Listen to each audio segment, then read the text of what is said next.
You bump into a chair, an inanimate object that has never once had feelings.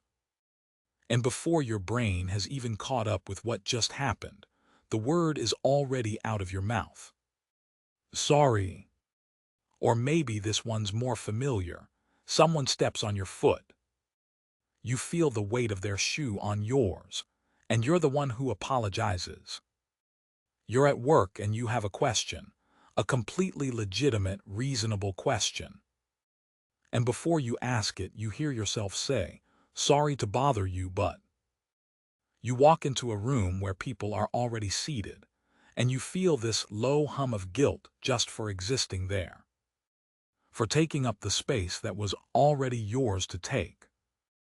If you know exactly what I'm talking about, not vaguely, not sort of, but in your body, then this video is for you. And here is where I need you to stay with me, because I want to say something to you that I genuinely mean. This is not a character flaw. You are not too sensitive. You are not a pushover. You are not weak. And you are not, despite what people may have implied over the years, just too much. Let me be clear. Your chronic over-apologizing is not a sign that something went wrong with you. It's a sign that something very right happened in you.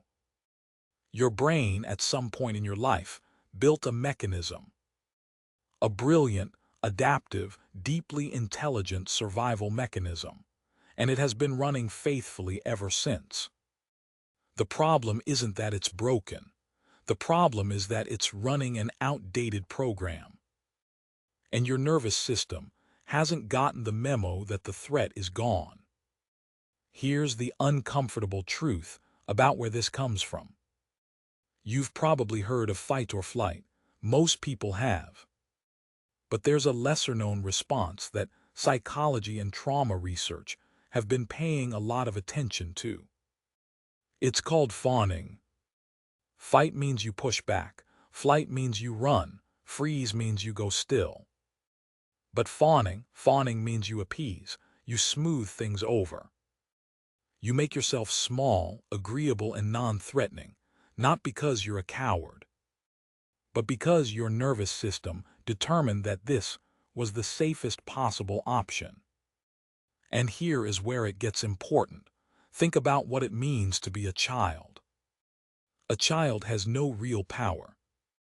If the environment around you was unpredictable, if love sometimes felt conditional, if you never quite knew what mood you'd be walking into when you came home, if you spent your energy reading the emotional temperature of the adults around you before you even took your coat off, your brain had to adapt fast.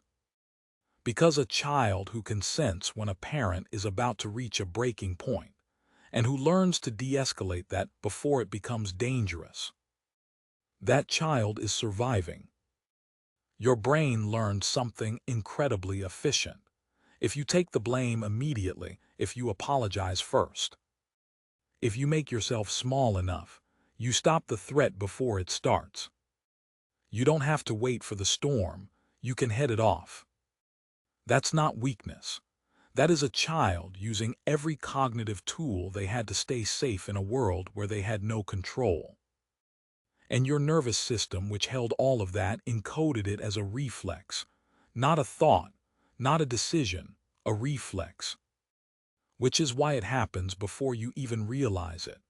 Why the sorry is out of your mouth before your brain has consciously registered anything. Your body is still scanning, still monitoring, still doing the job it was trained to do decades ago. You developed what's called hypervigilance, a state in which your nervous system is perpetually watching for signs of danger, for shifts in someone's tone, for the subtle tightening of a jaw or the slight edge in a voice. You became, without anyone ever teaching you, an expert in reading other people's emotional states. Because at one point, your emotional safety, maybe even your physical safety, depended on it. So here's what I want you to hear, and I want you to really let it land. The child who learned to apologize for everything, for asking too much, for needing things, for simply being present. That child was not failing. That child was surviving with everything they had.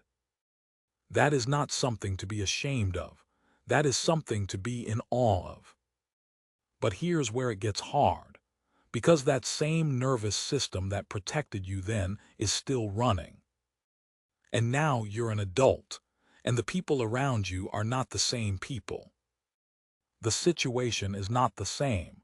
The danger in most cases is not the same. But your body doesn't know that yet. It's still waiting for the storm. Think of it like this.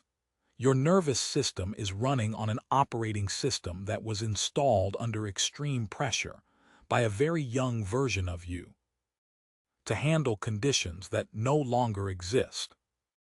And every time you apologize for taking up space in a meeting room, or for asking a waiter to fix your order, or for crying when you needed to cry, that's the old software running, right on schedule, doing exactly what it was built to do. You are not broken. You never were. What you are is someone who learned very early and very deeply that their presence might need to be justified. And I want to tell you gently, clearly, and without any exceptions that it doesn't. It never did. You are allowed to ask the question without prefacing it with an apology. You are allowed to walk into the room and simply be there. You are allowed to take up exactly as much space as you need. Not because you've earned it, not because you've been good enough or quiet enough or apologetic enough, but because you are here, and that has always been enough. If this hit home for you, if it put words to something you've been carrying around for a while, quietly, without quite knowing what to call it, then please subscribe. This channel exists for exactly these kinds of conversations. And if you want to support these deep dives and help me keep making them, hit that join button to become a channel member. I would genuinely appreciate your support. I'll see you in the next one.